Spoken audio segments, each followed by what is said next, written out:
मेरे मन की धारा जोड़े ऐसा कोई संत नहीं।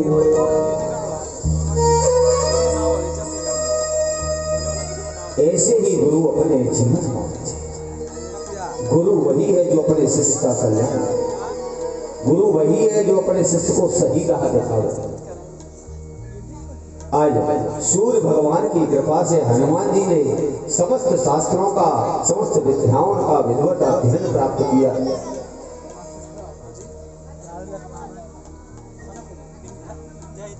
और धीरे धीरे ये बड़े,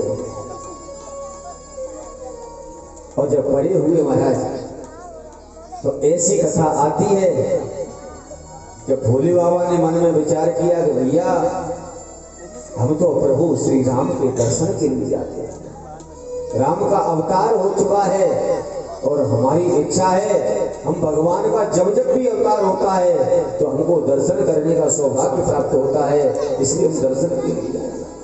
हनुमान जी ने कहा प्रभु हम भी चलेंगे तुम्हारे संग।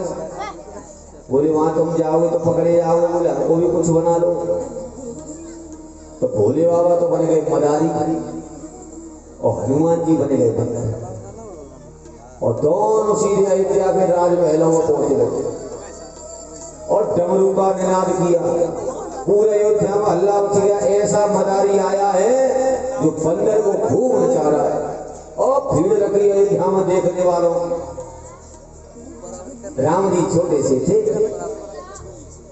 माँ कौशल्या इनको गोदी में लेकर के आई, आकर के खूब इनको मदारी का नाच दिखाया, बंदर का नाच दिखाया। देखो भैया कितनी विचित्र बात है, नचाने वाला भी शंकर और नाचने वाला भी शंकर है। और जैसे ही महाराज सुंदर नृत्य देखा, राम जी मन ही मन बड़े प्रसन्न हो गए। भोले बाबा ने दर्शन किया, बोले प्रभु हमारी बड़ी प्रबल इच्छा थी कि आपका दर्शन पाए, आज हमारा जीवन धन्य हो गया। और जैसे ही खेल पूरा हुआ, भोले बाबा हनुमान जी को लेकर के वहां से निकल गए। और जैसे ही ये निकले, भगवान राम रोने लगे जोर जोर से। बोले मैं तो बंदर लूंगा, मैं तो बंदर लूंगा, मैं तो बंदर लूंगा। मैया ने कही बाबरे बंदर पे कहा करे हो तू ना है मैया को तो बंदर चाहिए। मैया ने भेजा मंत्रियों को, बोले जाओ बंदर ढूंढ करके लाओ कोई। खूब दुनिया भर के बंदर माँ कौशल्या ने इकट्ठे कर दिए अयोध्या में। लेकिन राम जी ने देखा सभी बंदरों को एकटक होकर के, तो हनुमान जी नहीं दिखाई दिए। बोले नहीं ये वाला बंदर नहीं चाहिए। बोले तो कौन सा बंदर ले वो भैया? वो को तो वही बंदर चाहिए जो अभी यहाँ नाच रहा हो, जो यहाँ पे नाच रहा था वही वाला बंदर चाहिए। भैया ने कही अब तेरे लिए वो बंदर कहाँ से लेकर गया? भैया ने कहा ढूंढो बंदर को।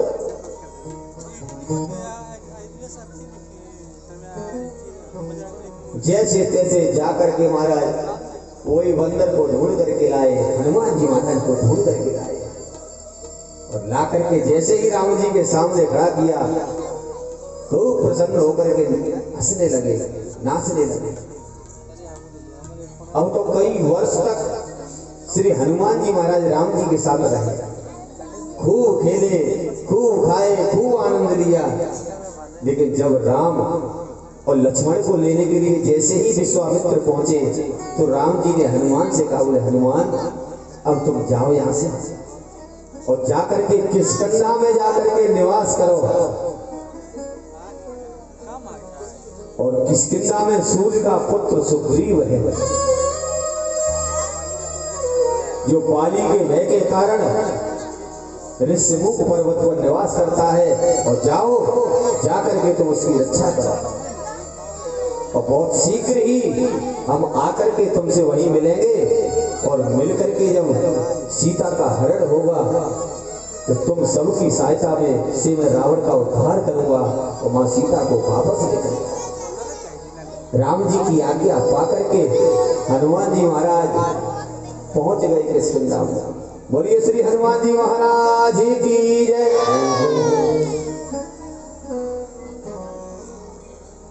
इधर राम जी को जब वनवास हुआ और वनवास होने के बाद में जब राम जी ने सबरी से मिलन किया, मतंग ऋषि के आश्रम पर गए, भरद्वाज मुनि से मिले हैं, सबसे मिलते जुलते हुए आगे महाराज पंचवटी पर जाकर के माता सीता का हरण हुआ। और जैसे ही सीता का हरण हुआ, राम जी रुदन करने लगे, हे खग मृग हे मधुकर श्रेणी, तुम देखी सीता मृग नयनी।